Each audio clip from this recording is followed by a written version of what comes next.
are many of our people who are thinking more deeply and more broadly, looking at it as it actually is, and are beginning to see it more in the international context and the relation that it has with the African struggle, a human rights struggle, or the struggle for human rights.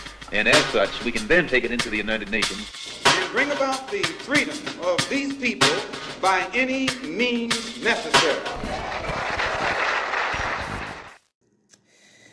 All right, peace family. Once again, my name is Frank Melba. We bring you greeting from this great organization called WCC, which is Neocolonialism.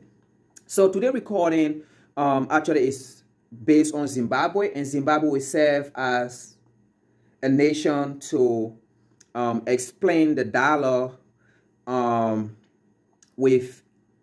the continent of Africa and also to other black nations. And the title of the article, it says Zimbabwe Neocolonialism is Genocide, Death by Economic. Now, it readers.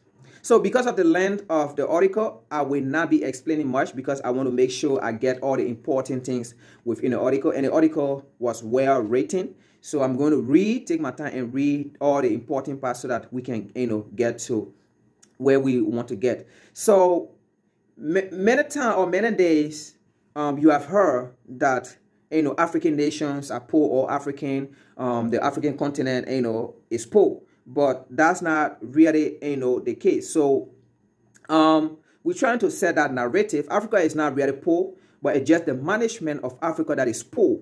Africa is just being mismanaged. And also Africa is just being exploited. Because you cannot call a nation that is poor or a continent that is poor, but that continent you refer to as poor, or a nation that you refer to as poor, it is the continent or it is the nation that is feeding you, that is making you rich, and you think that you have all the economic power. All right? So now,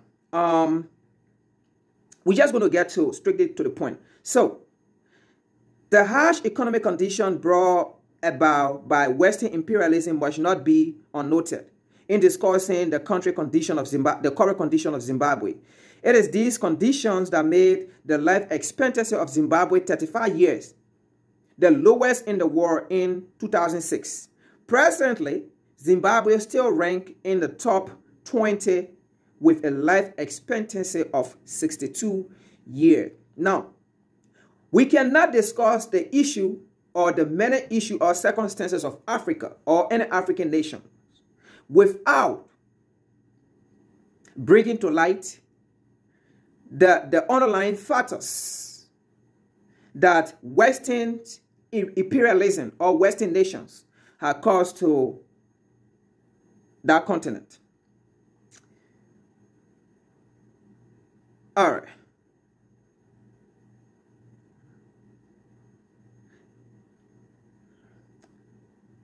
So, Zimbabwe is ranked in the top 25 poorest nation in the world. On the surface, statistics can be misrepresented by looking at a country's GDP. Wealth distribution skews the overall picture of poverty. The country is often poorer than the number of elite because of a high concentration of wealth in the hands of the ruling elite.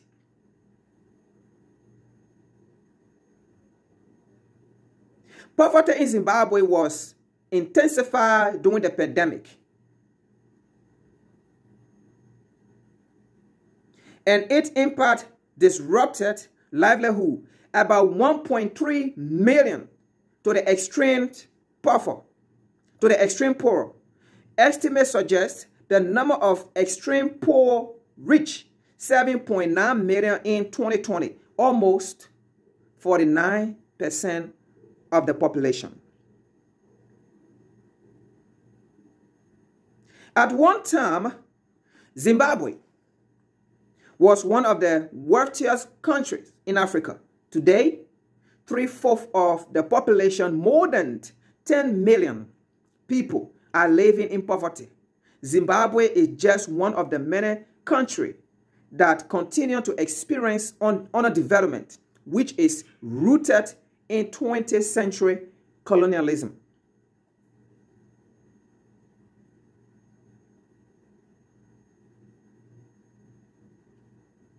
All right. The outstanding of Mugabe was a redistribution of power within the ruling elite of Zimbabwe, not a people revolution. Zimbabwe is trying to recover after a decade of mismanagement and wholesale looting by corrupt officials. Now, let's get this clear. We understand the stand of Robert Mugabe, or we understood the stand of Robert Mugabe when he was in power, right? Now, let's get this clear. Because many days we make mistakes as a revolutionary leader. Sometimes we do. Because you want to take your anchor against the imperialists, against the neocolonialists, until you forget to know that you are a revolutionary, not for you, or not to just go against, or not to go against the policy of the imperialists, but to also protect your people and to also empower your people. That was the failure of Robert Mugabe. And then in doing that, going against the imperialists and wanting to show the imperialists that he rules Zimbabwe and African-owned Zimbabwe, he misunderstood what leadership was, in that he enriched himself and trying to show power to the imperialists, putting his people in a dying need in poverty, and not empowering his people, but enriching himself and his family. And you cannot do a revolutionary mandate in that way. You cannot be a Pan-Africanist and make your people to live in poverty as you leverage yourself in wealth. So Mugabe, that was one of his failures, where he never trained his people, he never empowered his people, but he empowered himself and his kids and his children and his family, so to speak. So that was the failure of Zimbabwe, or of Robert Mugabe. Now, in October of 2020, the then president of the Zimbabwe Minor Federation, Henrietta Roshawe, was caught trying to smuggle 14 bags of gold to Dubai. The gold is valued at about 400 million. Roshawe is a prominent figure in Zimbabwe's ruling party and the niece of President Emerson Mnangagwa. Do you see the same man that was against Robert Mugabe, and it took Robert Mugabe down? This is the same man with his family. Do you see what they're doing here, or what they are doing here with the country resources? Now, this is just an example of the many issues, of the many incompetent leaders that we have in Africa. And that is why I said Zimbabwe will serve as an example to other nations within Africa. And this is how imperialism have trained our so-called leaders on our continent to enrich themselves, because they want to be counted among the elite. They want to be counted among the richest people in the world. And once that kind of greed is within them, they mismanage the nation resources and leave the people in the dying need and leave the people in poverty.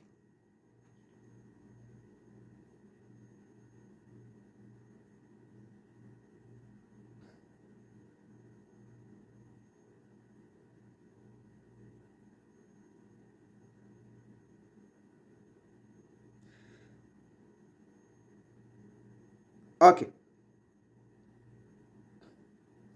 Since 2010, Zimbabwe exported over 2.5 billion in diamond.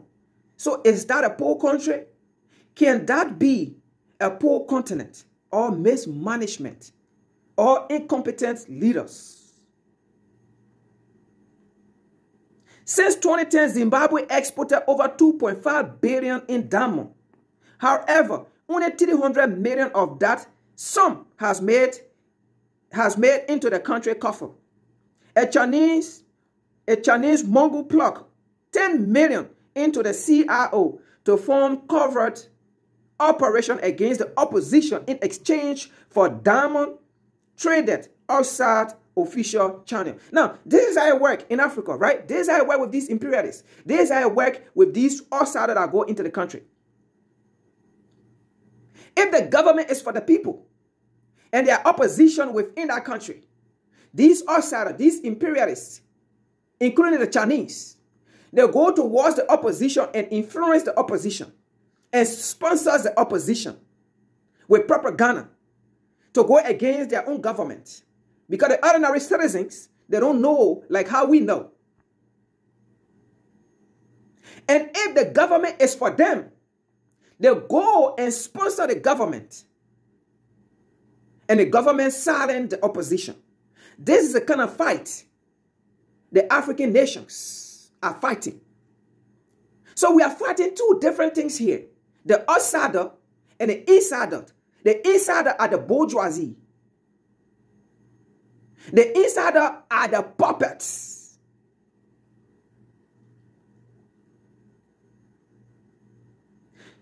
With debt of over 10 billion and deteriorating infrastructure, Diamond Wealth could have lifted Zimbabwe from the mirror of honor development, unpaid civil service, wages, and factory closure. Instead, millions of Zimbabwe are left scrapping to survive. This is Africa right here. Millions of Africans in Africa and in African nations, ruled by the policies of imperialism, ruled by the policies of neocolonialism, are left to scrap on their own survival skills.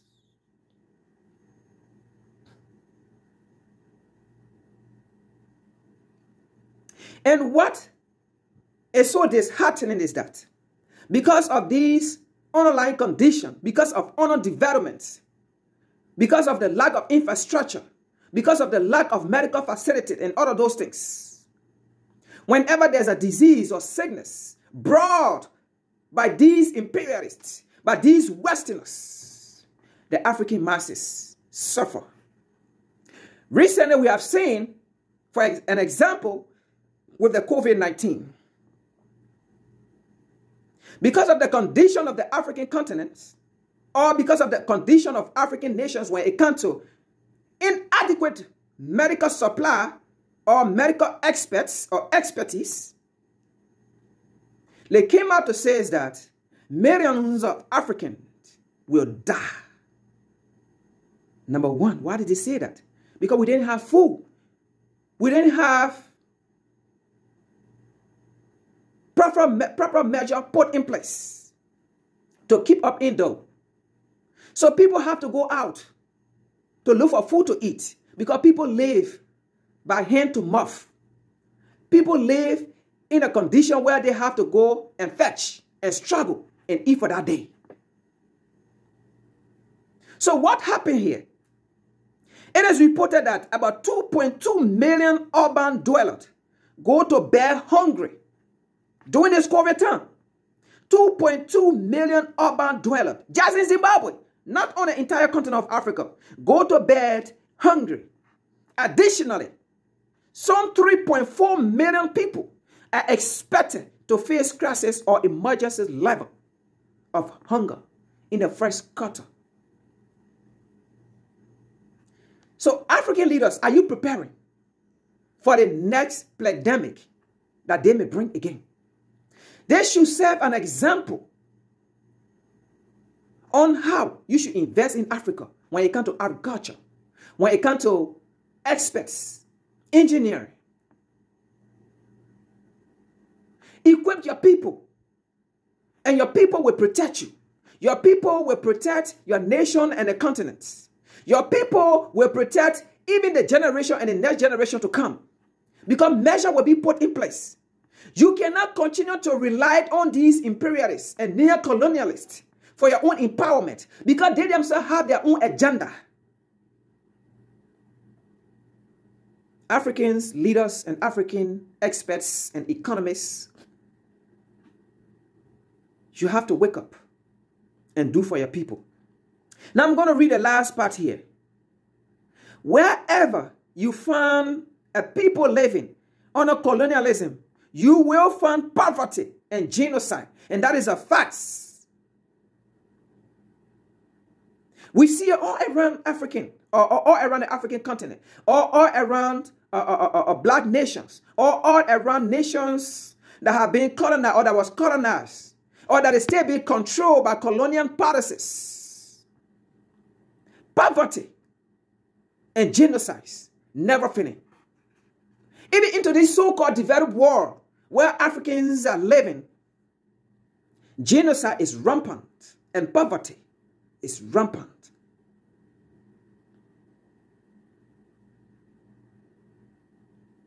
Zimbabwe was one of the wealthiest nations in Africa.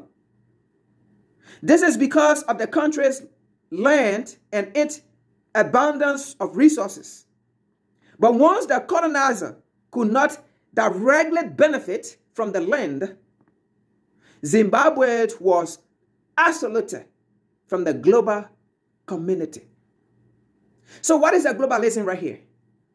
If you want to stand on your own, if you want to say I'm a sovereign nation, if you want to say I want to empower my people to develop my country and to develop my people, the global community get away from you only because they will no longer be in a position to control or to manipulate your system to get your resources for little or nothing. They leave you standing alone.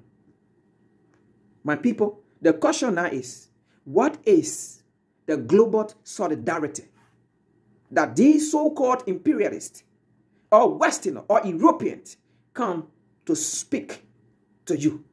That's sinking. Today, Zimbabwe is one of the poorest nations in the world. Poverty has brought about wealth concern due to the lack of finances to cover the cost, meet Zimbabwe's medical needs. When the oppressed rises up, they are met with the force by the ruling elite. So you see how the bourgeoisie work to protect the oppressor. They kill their own people. They improvise or they don't provide for their own people. Only because they want to continue getting a bit. And those are the kind of people Malcolm X refers to as horse nigger. Because they think that they cannot do by themselves without their oppressor, without their master. So they prefer for their people to live in abject poverty to get the bit and enrich the Western nations, so that they will come and be running for loan that will help to even put more debt and to put them in poverty. But not even knowing the resources that they have, that these so-called Western or Europeans want. They don't even know that these Europeans are the parasites. They don't even know that they are the ones to be giving loan to these Europeans or to these Westerners. How long are we going to beat senses into these people's heads?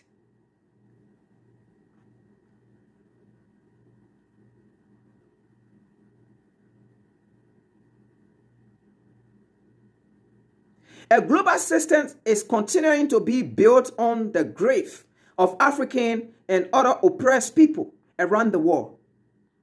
One of the fallacies that keep the system alive is idealism, a belief that you too can be among the elite if you are smart and work hard.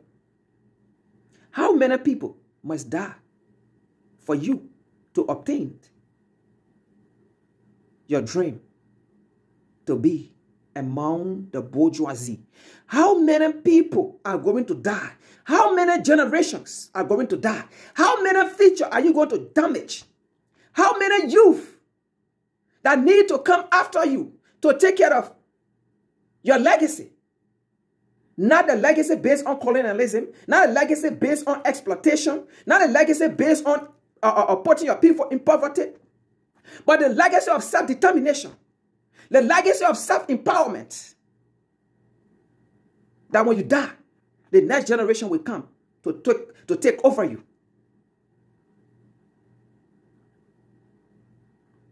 For Zimbabwean to end the genocide against the working class and poor, they will have to put an end to neocolonialism, smash the ruling class, and put power into the hands of the African working class or masses.